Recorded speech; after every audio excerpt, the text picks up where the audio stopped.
Bonjour, c'est Émilie et aujourd'hui je vais vous parler des énergies de la prochaine pleine lune qui aura lieu le 13 avril à 0h23. Donc nous serons dans un soleil bélier et une lune en balance. Donc les pleines lunes c'est toujours une opposition entre deux signes, donc là entre le bélier et la balance, ce qui vient équilibrer l'énergie du bélier. Donc on a eu la dernière nouvelle lune qui était le 29 mars, nouvelle lune éclipse solaire partielle, qui était intense, l'entrée de Neptune en bélier le lendemain le 30 mars. Et c'est vrai qu'on a eu avant encore l'éclipse du 14 mars, éclipse lunaire, soleil poisson, lune vierge. Donc on a passé cette saison des éclipses qui a été quand même une période assez intense. C'est comme si en fait il s'était passé 10 ans presque dans ce mois de mars, tellement les informations énergétiques et vibratoires ont été particulièrement importantes, intenses, avec des montées justement d'énergie vibratoire, donc des vents solaires, des tempêtes solaires, la résonance Schumann qui ne fait qu'augmenter. Et la saison des éclipses, forcément, elle rebrasse les cartes de notre vécu, de nos expériences, hein, dans cette énergie du bélier. Donc aussi une nouvelle saison zodiacale, renouveau d'énergie, donc vraiment rentrer de plein pied dans l'énergie de 2025. Et là, on est post-éclipse, donc c'est une énergie, on va dire, un peu de recommencement. Cette lune en balance, donc on a soleil à 23 degrés du bélier, et la lune, je vais y arriver, la lune en balance, donc à 23 aussi. Donc on est dans cette opposition qui nous parle d'aller trouver justement une forme d'équilibre et d'harmonie.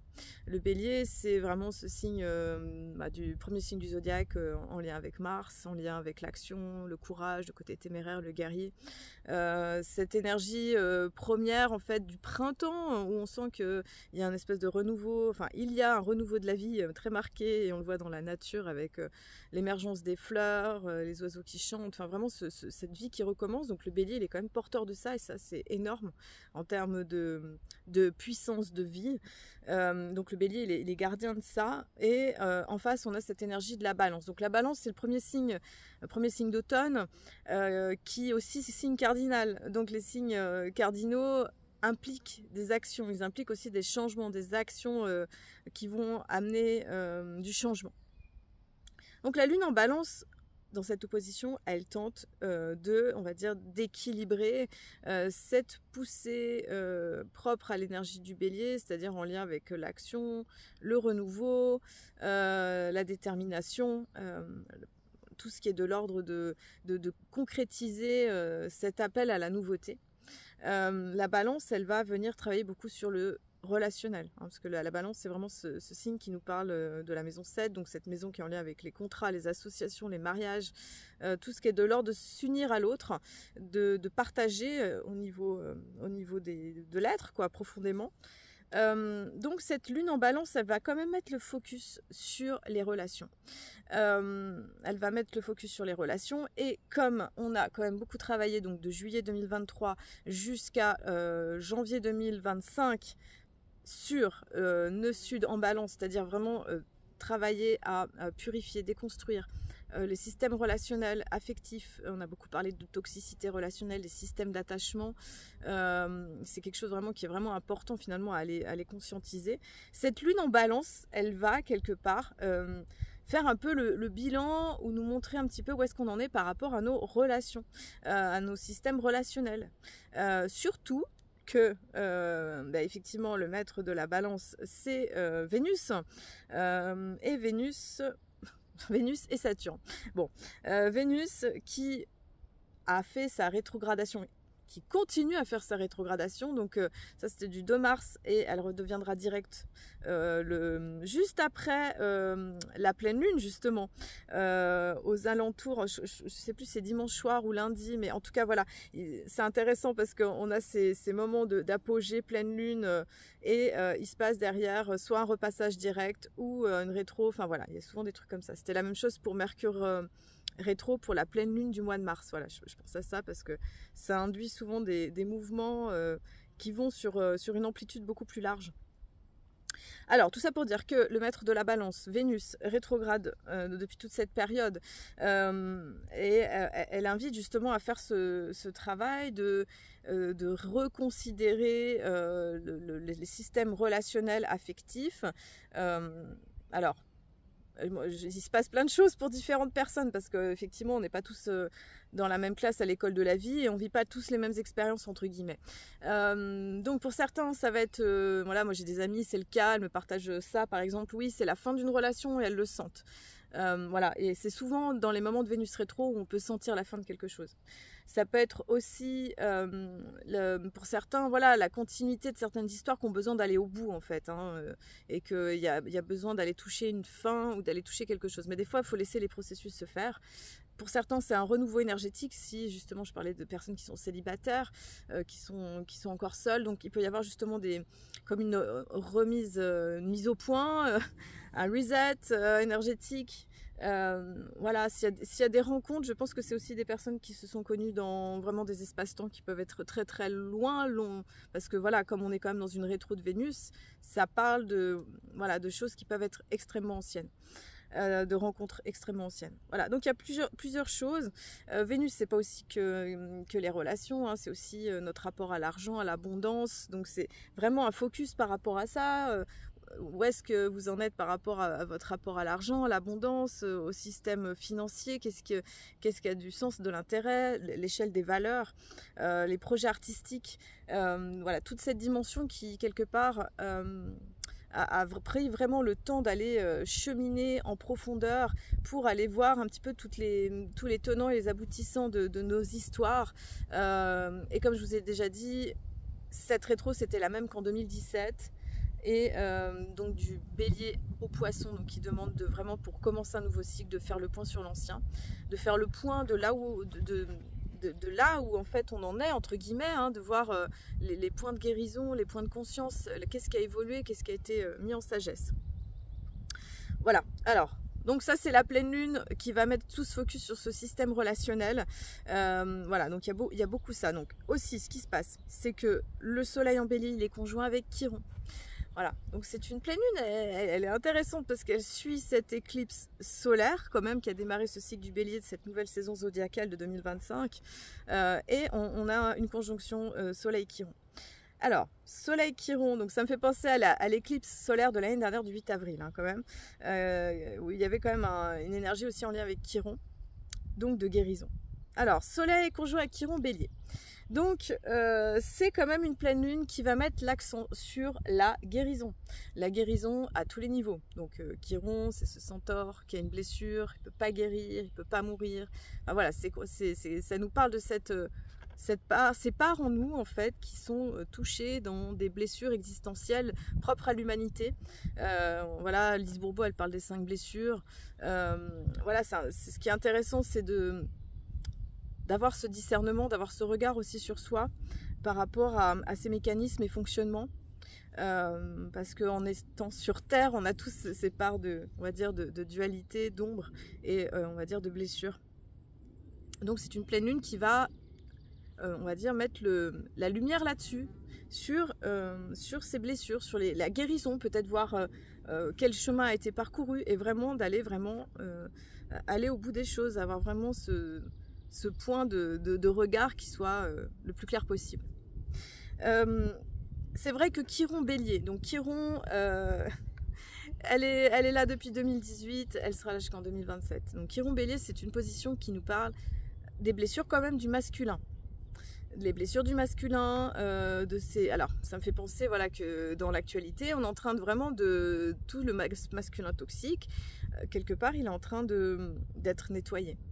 Le Chiron bélier, c'est aussi les blessures en lien avec la guerre, la violence, tout ce qui est de l'ordre de l'attaque, de ces mémoires-là, en fait, dont on peut être porteur, dont l'humanité, elle est porteuse. Parce que comme je vous dis souvent, on vient résoudre aussi des pans de l'histoire de l'humanité. Hein, et la guerre, dans notre humanité, elle a eu vraiment de l'importance. Et puis, dans l'heure actuelle, c'est vraiment quelque chose qui est mis au goût du jour dans notre actualité. Donc ça, c'est évident, c'est clair. Donc ça va être cette guérison en fait de ce masculin blessé. Donc ce masculin blessé, c'est aussi soit cette toxicité dans la manière d'agir, de vouloir dominer, de prendre trop de place, ou aussi justement de pas assez prendre son yang en main. Donc il y a vraiment cette guérison du guerrier, du masculin, qu'on soit un homme ou une femme aussi, hein, d'aller... parce que comme en tant que femme, on a besoin aussi de cette énergie masculine à l'intérieur de soi pour vivre, pour se réaliser, tout ça. Puis maintenant, on a une époque où il y a vraiment ce mariage énergétique à l'intérieur de chaque personne, qu'on soit homme ou qu'on soit femme. Donc c'est important, c'est vraiment quelque chose qui vient se résoudre. Donc cette pleine lune, elle fait le focus sur ça. Donc elle nous montre ce point de guérison, et comme on a eu cet axe nœud nord bélier, nœud sud balance, juillet 2023, janvier 2025, qui a vraiment travaillé justement à prendre nœud nord bélier, c'était vraiment prendre notre place d'une manière, on va dire, puissante, oser avancer seul, oser la solitude, entre guillemets, enfin oser prendre sa vie en main, oser son leadership, sa souveraineté, souvent je vous dis ça, d'être dans cette guérison du personnel, que finalement cette vie on la vit, on est tout seul, on meurt seul, entre guillemets, quoi, même si on rencontre plein de gens et que ce système relationnel il va être touché avec l'énergie de la balance, il y a vraiment cette guérison justement de cet archétype relationnel de moi et de l'autre, hein. Ça va vraiment être je dirais le fer de lance de cette pleine lune, on va dire la leitmotiv de cette configuration. Alors, ce qu'on a aussi, donc, au moment de cette pleine lune, nous avons Mars, toujours dans le signe du Cancer, hein, à 27 degrés, qui fait un carré hanté. Donc, le carré hanté, c'est un double carré entre Mars-Lune, Mars-Soleil, et du coup qui se nourrit aussi avec l'opposition Soleil-Lune. Bon, le carré hanté, c'est un point de tension qui est quand même assez notable à plusieurs endroits. Donc Mars c'est quand même l'action, c'est quand même le dieu de la guerre aussi, donc c'est là où se nourrit Chiron, Bélier, le Bélier, enfin voilà, donc tout se répond, je trouve, dans cette configuration astrologique. Donc le carré avec Mars, il peut induire justement de l'impatience, de la colère, de l'emportement, des énergies un peu de prise d'action, de prise de décision qui peuvent être un petit peu, on va dire, soit trop rapides ou qui vont être excessives. Donc dès qu'on parle d'un carré, c'est un excès, ça peut parler d'excès. Alors, on a ce Mars Cancer. Ce Mars Cancer, il est défensif, hein, il est protectionniste, il a un côté susceptible, à fleur de peau, écorché vif. En carré avec la Lune, ça peut donner cette tendance, bon, c'est un carré qui va pas durer très longtemps, mais au moment de cette pleine Lune, ça parle de ça, qu'il peut y avoir une espèce d'hypersensibilité.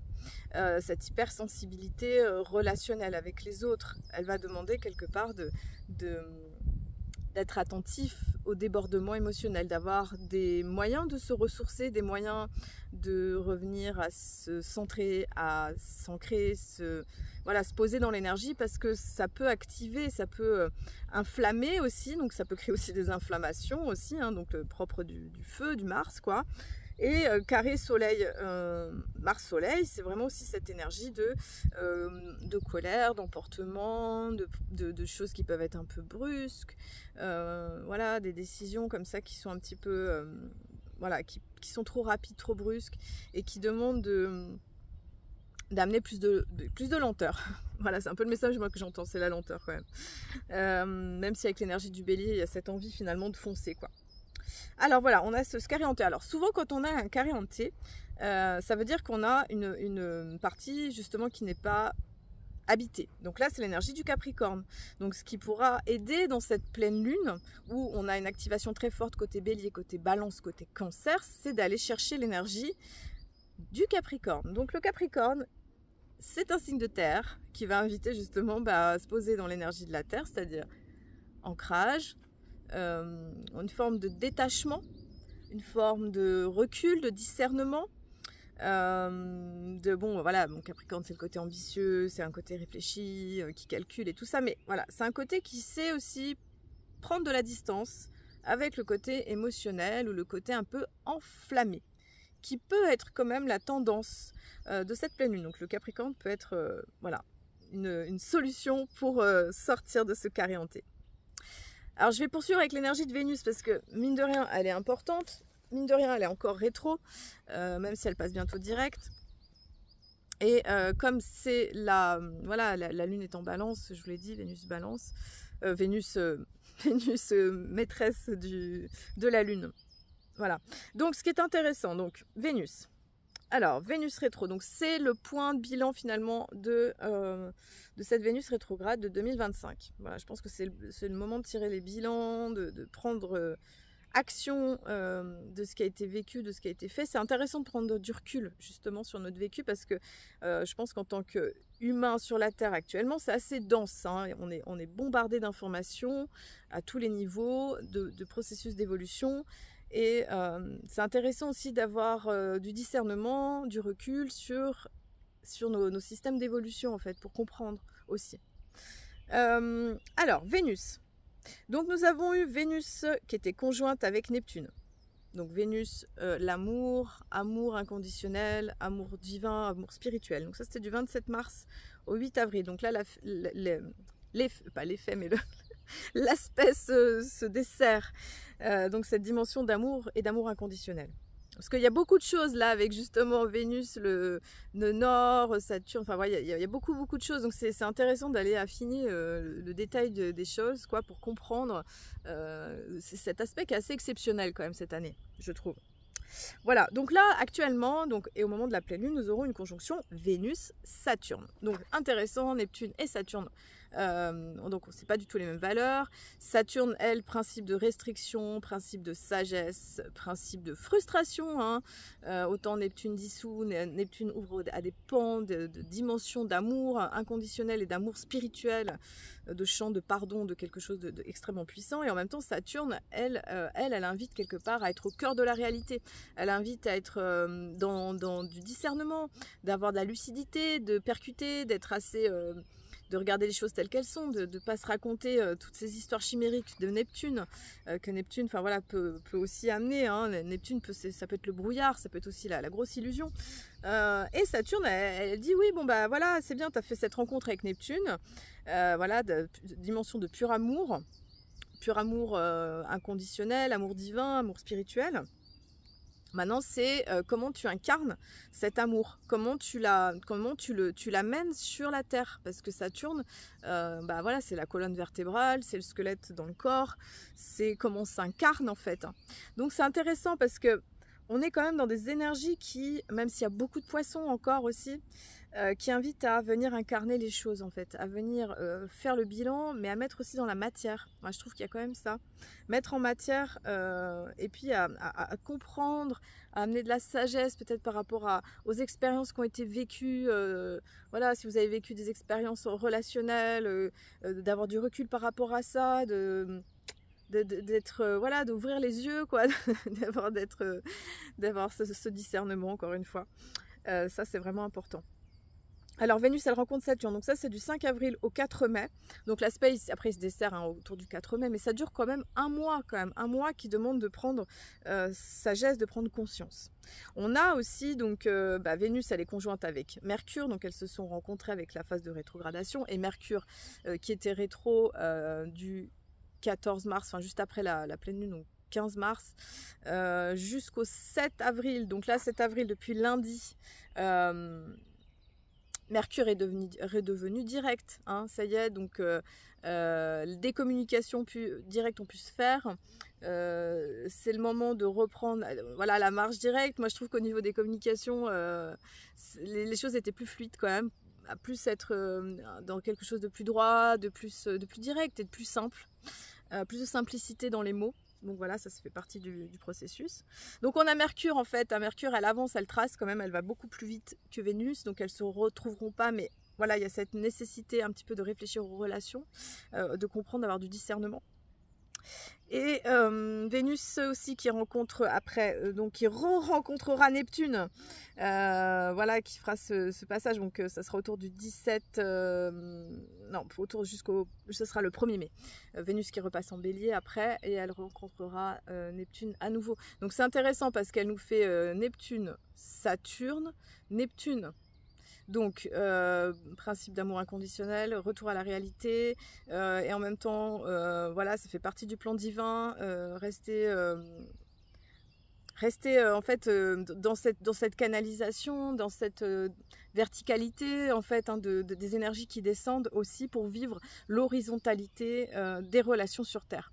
Voilà, donc c'est intéressant parce que les plans je dirais, les plans se marient en fait. On est vraiment dans des champs dimensionnels actuellement qui sont, je dirais, qui fusionnent, qui se superposent, où il y a beaucoup de choses. La notion d'espace-temps, elle est encore plus troublée, je dirais, enfin, parce que tout se mélange. On peut avoir vraiment beaucoup d'informations qui parviennent comme ça de manière subtile.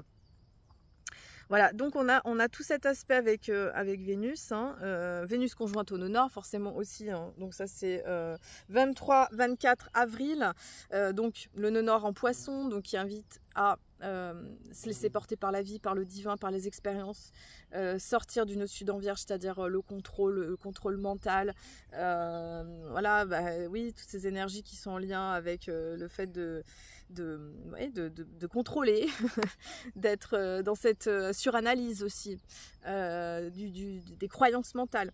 Donc voilà, les poissons ils invitent à fluidifier tout ça, à amener une expérience beaucoup plus de nettoyage en fait à des niveaux profonds, donc nettoyage des mémoires perso, mémoire voilà, transgénérationnelle, aussi karmique, collective, hein. On fait vraiment un grand nettoyage sur la Terre en fait, hein, avec toutes ces montées de fréquences, hein. C'est la Terre voilà, qui ascensionne, j'en parle souvent, mais je trouve que c'est un champ de réalité, en tout cas dans mon astrologie, qui est très important, et ça fait partie en fait pour moi de, comment dire, d'accompagner aussi ce travail avec les planètes, et de soutenir aussi comment dire, cette dimension d'évolution extrêmement puissante pour les humains sur la Terre. Voilà. Alors, donc tout ça pour dire que Vénus, elle rencontre toutes ces planètes. Ensuite, nous avons Mars, quand même, qui soutient, je dis quand même parce qu'avec double carré, Mars soutient quand même Vénus, Saturne, le nœud nord, Mercure. Et ouais, à un certain niveau aussi Neptune. Bon, alors, Mars... voilà, elle invite aussi à agir à partir d'une inspiration en fait, d'unir le cœur et l'action, d'avoir une action aussi structurée, soutenue, réfléchie, de poser les choses, de se centrer. Mars, elle invite aussi d'être dans l'action, mais une action qui est plus subtile, hein.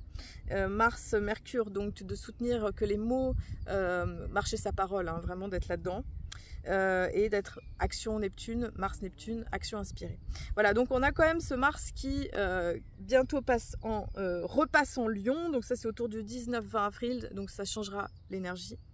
Ce qui va se passer après, c'est qu'on aura l'opposition Mars-Pluton, donc Mars en Lion qui va retrouver Pluton. On a beaucoup d'aspects en ce moment, c'est quand même assez fort quand même. Donc Mars-Pluton, ça sera exact à partir du 28 avril, mais là on commence déjà un peu à être en aspect, ça approche, donc là c'est un aspect qui peut amener aussi des tensions, qui peut amener des espèces de conflits entre l'action et la volonté supérieure, ça peut créer des tensions aussi au niveau... du collectif. Ça demande de trouver un positionnement ajusté, et donc ça fait beaucoup d'énergie en fait qui sont assez confrontantes. Voilà. Et heureusement, on a quand même des énergies soutenantes avec Jupiter qui est en trigone avec la Lune, donc qui amène du relationnel, du soutien. Voilà. Donc, et cette Lilith voilà, qui commence à rentrer en Scorpion, on en a encore en Balance, donc qui amène vraiment cette purification en profondeur, cette transmutation alchimique propre à l'énergie du Scorpion. Voilà, je crois que j'ai fait le tour. Puis on a l'énergie de Pâques qui arrive aussi, oui, l'énergie du renouveau de Pâques, donc ça c'est le 20 avril, donc pour moi c'est une étape du printemps à chaque fois, Pâques, cette renaissance, même si c'est symbolique dans l'énergie du Christ, mais c'est vraiment cette énergie de la lumière en fait, qui renaît encore, qui ressuscite en fait, c'est le triomphe de la lumière à un niveau encore plus poussé, une étape de plus dans l'énergie du printemps, donc du renouveau de la vie, et qui sera aussi l'entrée du soleil en taureau. Je vous souhaite une merveilleuse pleine lune, prenez soin de vous, plein de douceur, se nourrir avec ce qui vous fait du bien, quand il y a ces montées d'énergie, de pouvoir vraiment s'aligner, amener de la douceur, amener de l'ancrage, de la pacification, parce que c'est un sacré cheminement de vivre cette expérience terrestre. Allez, je vous dis à très bientôt pour la nouvelle lune.